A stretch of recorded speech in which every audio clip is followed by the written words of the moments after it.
5 సంవత్సరాల క్రితం వివేకానంద రెడ్డి గారిని దారుణంగా ఘోరాతి ఘోరంగా చంపేస్తే ఈ రోజుటి వరకు కూడా హత్య చేసిన వాళ్ళు చేపించిన వాళ్ళు హాయిగా బయట తిరుగుతున్నారు. కేసు ఒక్క అడుగు కూడా ముందుకు పడలేదు. కనీసం అవినాష్ రెడ్డి అనేవాడు హత్య చేయించిన వాడు కనీసం ఒక్క రోజు కూడా జైలుకు వెళ్లలేదు. ఎందుకంటే జగన్మోహన్ రెడ్డి గారు అధికారాన్ని వాడుకొని ఈ హంతకులను కాపాడుతున్నాడు కాబట్టి. ఆధారాలున్నాయి, సాక్ష్యాలున్నాయి, వాంగ్మూలాలున్నాయి. గూగుల్ మ్యాప్స్ చెప్తుంది హత్య చేసిన వాళ్ళకి అవినాష్ రెడ్డి వాళ్ళ ఇంటి దగ్గరే సంబంధం కనిపిస్తుంది. ఫోన్ కాల్స్ రికార్డ్స్ చెప్తున్నాయి వాళ్ళు మాట్లాడుకున్నారు అన్న సాక్ష్యాలున్నాయి. ఆఖరికి సిబిఐ కూడా అదే విషయం చెప్తుంది. ఎంతమంది వాగ్మూలాలు ఇచ్చారు, అయినా కూడా ఈ రోజుటి వరకు కూడా కేసు ఒక్క అడుగు కూడా ముందుకు కదలలేదు. 5 సంవత్సరాలు అయిపోయింది వివేకానంద రెడ్డి గారిని గొడ్డలితో నరికి ఘోరంగా హత్య చేసి జగనన్న గారిని ముఖ్యమంత్రిని చేశారు. మీ అందరూ చేశారు, రాష్ట్ర ప్రజలందరూ నమ్మి ఓట్లేశారు. మరి జగనన్న గారు ఏం చేస్తున్నారు? అధికారాన్ని దేనికి వాడుకుంటున్నారు? జగనన్న గారు ముఖ్యమంత్రి కాకముందు ప్రత్యేక హోదా తీసుకొస్తానని మాటిచ్చారు. మూకుమ్మడిగా అవసరమైతే రాజీనామాలు చేపిస్తాను ఎంపీలతో అని చెప్పారు. ఈ రోజు జగనన్న వైసీపీ పార్టీకి 22 మంది ఎంపీలున్నారు, 9 మంది రాజ్యసభ ఎంపీలున్నారు, అంటే 31 మంది ఎంపీలున్నారు. మరి ఎందుకు రాజీనామాలు చేయలేదు? ఈ 31 మంది ఒక్క రోజైనా పార్లమెంట్ మాట్లాడారా ప్రత్యేక హోదా రావాలి అని? మన రాష్ట్రానికి ప్రత్యేక హోదా వచ్చినుంటే ఈ పాటికి ఎన్ని పరిశ్రమలు వచ్చిండు, మన బిడ్డలకు ఉద్యోగాలు వచ్చిండు. ఈ రోజు కనీసం ఆఖరికి మంచినీళ్లు కూడా నోచుకోలేదు అంటే ఇది కర్మ కాకపోతే ఇంకా ఏమనాలి? అధికారం ఇస్తే జగనన్న ఏం చేశారు? ప్రత్యేక హోదాను కాస్త బీజేపీ పార్టీకి తాకట్టు పెట్టారు. అధికారం ఇస్తే జగనన్న గారు ఏం చేశారు? పోలవరం ప్రాజెక్టు లేదు, రాజధాని లేదు. కడప స్టీల్ ఫ్యాక్టరీ రాజశేఖర రెడ్డి గారు కన్న కల కనీసం ఒక్క అడుగైనా ముందుకు వేసిందా? 10 సంవత్సరాలైంది, ఫ్యాక్టరీకి అతి గతి లేదు. అది శంకుస్థాపనలు వేయడానికి మాత్రమే పనికొస్తున్న ప్రాజెక్టు అలా తయారైంది. రాజశేఖర రెడ్డి గారు ఉంటే కడపకు బెంగళూరుకి రైల్వే లైన్ ఈ పాటికి ఎప్పుడో అయిపోయాయి.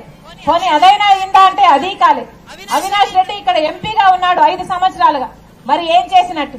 ఒక్కసారైనా కడప స్టీల్ ఫ్యాక్టరీ కోసం కొట్లాడా అవినాష్ రెడ్డి గారు? ఒక్కసారైనా ఇక్కడ రైల్వే లైన్ రావాలి అని కొట్లాడా అవినాష్ రెడ్డి గారు?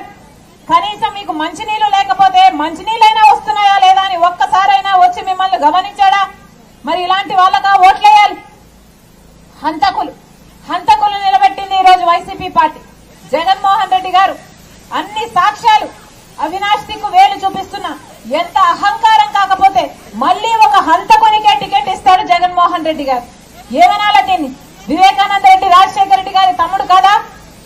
వివేకానంద రెడ్డి రాజశేఖర రెడ్డి గారు బ్రతికున్నంత కాలం రామునికి లక్ష్మణుడు ఎలా ఉన్నాడో అలా తోడుంటలేదా?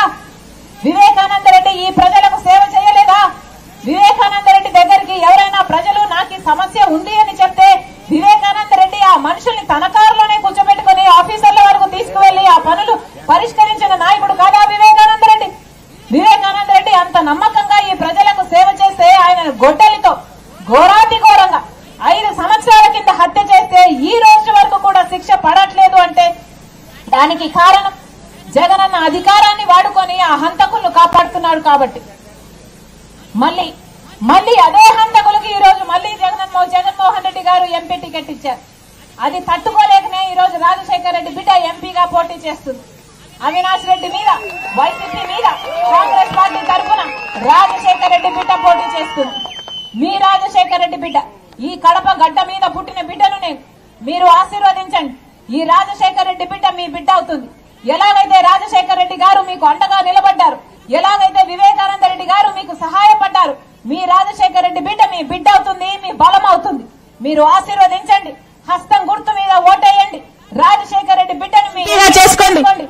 వాళ్ళు రాజశేఖర రెడ్డి గారు నానా చిన్నానా మీకు సేవ చేసినట్టుగా మీకు సేవ చేస్తానని రాజశేఖర రెడ్డి బిడ్డ మీకు మాటిస్తుంది.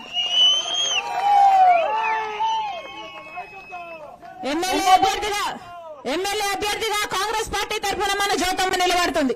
మీరు ఆశీర్వదించండి. మీ మనిషిగా, మీ కష్టం వస్తే మీ కష్టంలో పాలు పంచుకునే మీ మనిషిగా, మీకు సహాయపడే మనిషిగా జ్యోతమ్మ నిలబడుతుంది. మీకు మాటిస్తున్నాం. కాంగ్రెస్ పార్టీ హస్తం గుర్తు మీద ఓటేయండి, మీరు ఆశీర్వదించండి, మీ పక్షాన మేము నిలబడతామని ఎవరు భయపడాల్సిన పని లేదు. అధికారానికి భయపడాల్సిన పని లేదు, వైసీపీకి భయపడాల్సిన పని లేదు,